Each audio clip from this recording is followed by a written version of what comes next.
Welcome to special analysis. నేను రమ్మ మండవ. ఈరోజు అనాలిసిస్లో భాగంగా మనం తీసుకోబోతున్న టాపిక్ ఏంటంటే ప్రకాశం వైసీపీలో కరణం ఉన్నట్టా లేనట్టా అని చెప్పేసి నేను టైటిల్ పెడతాం జరిగింది. ఆ అంశం గురించే మనం మాట్లాడే ప్రయత్నం చేద్దాం. ఈరోజు ప్రకాశం జిల్లా రాజకీయాల్లో కరణం బలరాంది ఒక ఎర. నిజంగానే ఏదైతే జిల్లా రాజకీయాల్ని చక్రం తిప్పిన వ్యక్తిగా ఆయనకి పేరుంది. అలాంటి కరణం బలరాం ఈరోజు వైఎస్ఆర్సీపీలో అసలు ఉన్నారా లేదా అని తెలియని పరిస్థితి. కరణం ఫ్యామిలీ రాజకీయాలకు చెక్ పడుతుందా వైసీపీలో అనే చర్చ కూడా ప్రధానంగా జరుగుతోంది జిల్లాలో. ఎందుకు జరుగుతోంది జిల్లాలో అంటే కరణం ఫ్యామిలీ వైసీపీలో యాక్టివ్గా లేకపోవడం ఒక కారణం, జగన్మోహన్ రెడ్డి కూడా ఆ స్థాయిలో వాళ్ళ మీద ఫోకస్ పెట్టట్లేదనే ప్రచారం ఇంకొక కారణం. అసలు అయితే నిజంగా అక్కడ ఏం జరుగుతుందో కూడా తెలుసుకునే ప్రయత్నం చేద్దాం. దానికంటే ప్రీఫేజ్లో కొన్ని అంశాలు చెప్పుకుంటే నిజంగా కరణం బలరాం చంద్రబాబు నాయుడికి సమకాలీకుడు. ఆయన అదే వైబిలిటీని కనుక కంటిన్యూ చేస్తుంటే టీడీపీతో ఇప్పటికీ కూడా కరణం బలరాము ఎక్కడో ఉండాల్సిన వ్యక్తి. ఇన్ని సంవత్సరాలు సుదీర్ఘ రాజకీయ జీవిత చరిత్రలో తన సమకాలీకుడైన చంద్రబాబు నాయుడు ముఖ్యమంత్రిగా పలుసార్లు ముఖ్యమంత్రి అయ్యారు, ఎన్నో పదవులు అలంకరించారు ఆయన. కానీ ఆయనతో పాటు పొలిటికల్ ఎంట్రీ ఇచ్చిన కరణం బలరాం మాత్రం అక్కడే ఉండిపోయారు ఎమ్మెల్యేగా, కనీసం మంత్రి కూడా కాలేకపోయారు. ఎందుకంటే ఎన్నోసార్లు టైము ముందు వెనుక ఆలోచించకుండా ఆయన తీసుకున్న తప్పు నిర్ణయాలే, ఎన్నోసార్లు తప్పుడడుగులు ఆయన వేసిన రాజకీయాలు, ఆయన వేసిన తప్పుడడుగులు ఈ రోజు ఆయన పరిస్థితికి కారణం. ఎప్పుడు టీడీపీ అధికారంలోకి వస్తుంది అనుకున్న సమయానికి కాంగ్రెస్లోకి వెళ్ళడం, కాంగ్రెస్ అధికారంలోకి వస్తుంది అనుకున్న సమయానికి మళ్ళీ టీడీపీలోకి రావడం, ఇలా ఎప్పుడు కూడా ఆయన వేసిన తప్పటడుగులు అన్నీ కూడా ఆయన కెరీర్ మీద చాలా సీరియస్గా దెబ్బేశాయి. ఆయన కెరీర్ మీదే కాదు, ముందు వెనక ఆలోచించకుండా తీసుకున్న నిర్ణయాలు ఈరోజు ఆయన కొడుకు కెరీర్ని కూడా దెబ్బేస్తూ ఉన్నాయి. ప్రకాశం పులి అనిపించుకునే చరిత్ర రాజకీయాల్లో కరణం బలరాంది. కానీ ఆ కంటిన్యూటీ లేకుండా పోతోంది ఆ ఫ్యామిలీ నుంచి ఈ రోజున. పర్టికులర్గా మనం చూస్తే ఎప్పుడైతే గొట్టిపాటి రవి రాజకీయ అరంగేట్రం చేస్తున్నారో పూర్తి స్థాయిలో, సో గొట్టిపాటి వర్సెస్ కరణం అనే ఈక్వేషన్ చాలా మందికి తెలుసు జిల్లాలో. అద్దెంకిలో గొట్టిపాటి రవి ఎంటర్ అయిన దగ్గర నుంచి కరణం బలరాం రాజకీయాలకు, ఆ ఫ్యామిలీ రాజకీయాలకు చెక్ పడతా వచ్చింది. ఎప్పుడైతే రవి లాంటి వాళ్ళు 2014లో వైఎస్ఆర్సీపీ నుంచి గెలిచారు, అంతకుముందు కాంగ్రెస్ నుంచి కూడా గెలిచారు, ఆయన టీడీపీలోకి వచ్చారో అప్పుడు కరణం బలరాం దీన్ని తీవ్రంగా వ్యతిరేకించారు. ఎందుకంటే రవి చేతిలో ఆ రోజు కరణం వెంకటేష్ ఓడిపోయారు 14 ఎన్నికల్లో. అప్పుడే ఆయనకి డిఫేమ్ స్టార్ట్ అయింది అక్కడ అద్దంకిలో. ఎప్పుడైతే రవి వచ్చిన తర్వాత రవినే ప్రయారిటీ అయ్యారు చంద్రబాబు నాయుడికి వైసీపీ నుంచి వచ్చిన తర్వాత. అందుకనే 2019లో రవికే అద్దంకి టికెట్ ఇవ్వాలి అనుకున్నప్పుడు కరణం బలరాం సస్మేరా అన్నారు. అయితే ఇదే సమయంలో చీరాల టీడీపీ ఇన్ఛార్జ్ గా ఉన్న ఆమంచి కృష్ణమోహన్ వైసీపీ జెండా కప్పుకోవడం జరిగింది హఠాత్తుగా. అందుకనే కరణం బలరాంని కన్విన్స్ చేసి అన్ని రకాలుగా ఆయనకి హెల్ప్ చేసి ఆయన బలవంతంగా చీరాల్లో నిలబెట్టే ప్రయత్నం చేశారు చంద్రబాబు నాయుడు. ఒప్పుకున్నారు ఆయన. ఆ రోజు ఆయన చీరాలు వెళ్ళడం జరిగింది. చీరాల నుంచి గెలిచారు కూడా. ఆమంచి కృష్ణమోహన్ని ఓడించి కరణం బలరాం గెలిచారు.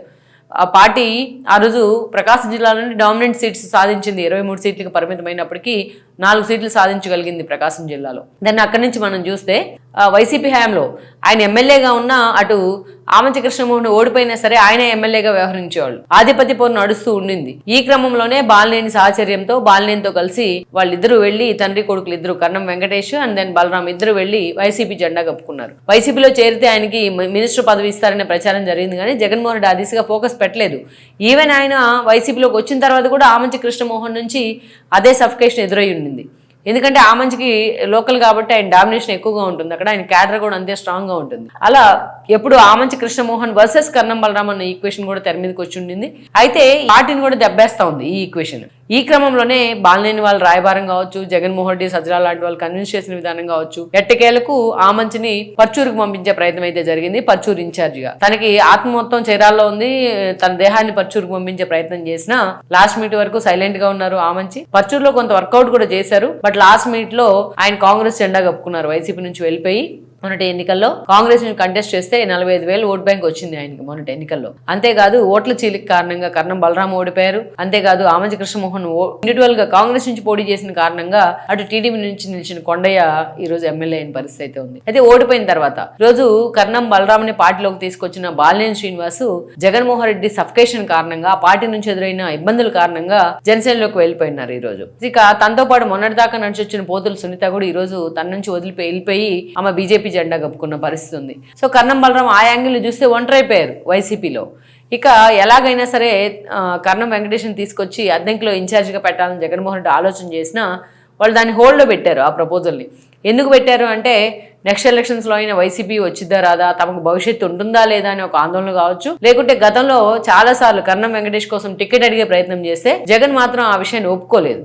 ఎక్కడి నుంచో హనుమిరెడ్డిని, అంతకుముందు బాచిన కృష్ణ చైతన్య అని వీళ్ళందరినీ తీసుకొచ్చి ప్లాన్ చేసే ప్రయత్నం చేశారు కానీ జగన్మోహన్ రెడ్డి ఆ రోజు కర్ణం వెంకటేష్ వైపు చూడలేదు. అందుకనే ఆ విషయంలో తండ్రి కొడుకులు ఇద్దరికి జగన్మోహన్ రెడ్డి మీద భేదాభిప్రాయాలు ఉన్నాయి. అందుకని వాళ్ళిద్దరూ పూర్తిగా సైలెంట్ గా ఉన్నారు అనేది ఒక ప్రచారం. సో ఇప్పుడు తమ భవిష్యత్తు ఏంటనే చూసుకునే క్రమంలో వాళ్ళు ఉన్నారు. టీడీపీ వైపు నుంచి అయితే ఆల్రెడీ ఎన్నికల ప్రచారంలోనూ లోకేష్ పాదయాత్రలోనూ క్లారిటీగా చెప్పారు కర్ణం బలరామని పార్టీలోకి తీసుకోమనే యాంగిల్లో లోకేష్ ఒక మెసేజ్ కూడా ఇవ్వడం జరిగింది. అయితే ఈ రోజు జనసేనలోకి వెళ్దామన్నా టీడీపీ నుంచి ఆయనకు ఆ స్థాయిలో గ్రీన్ సిగ్నల్ లేని, జనసేనలో కూడా ఆ స్థాయిలో ఎంట్రీ ఉండదు. సో ఇక చాలా సీరియస్ గా వెళ్లాలనుకుంటే బీజేపీ ఒకటే ఆప్షన్ ఉంది, అండ్ లేకుంటే వైసీపీలోనే ఉండిపోవాల్సి ఉంటుంది. వైసీపీలో ఉంటే తమ భవిష్యత్తు ఎలా ఉంటుంది చీరాల్లో అన్న బెంగ కూడా వాళ్ళలో ఉంది. సో అందుకే ఈ కారణాలన్నీ బేరీజు వేసుకుని ఏదో ఒక కీలకమైన స్టెప్ వాళ్ళిద్దరూ తీసుకోబోతున్నారు అన్న చర్చ చాలా రోజులుగా జరుగుతోంది. ఆ ప్రచారం చాలా సీరియస్ గా ఉంది ఇప్పుడు జిల్లాలో కూడా. సో మొత్తానికైతే మాత్రం ఒకప్పుడు జిల్లా రాజకీయాల్లో చక్రం తిప్పిన కర్ణం బలరాం ఈ రోజు తను వైసీపీలో ఉన్నట్టా లేనట్టా అనే పరిస్థితికి వచ్చారంటేనే మనం అర్థం చేసుకోవచ్చు ఏ స్థాయిలో ఆయన పొలిటికల్ డిఫెన్స్ లో పడ్డారు అనేది. మరి ఈ పరిణామాలను తట్టుకొని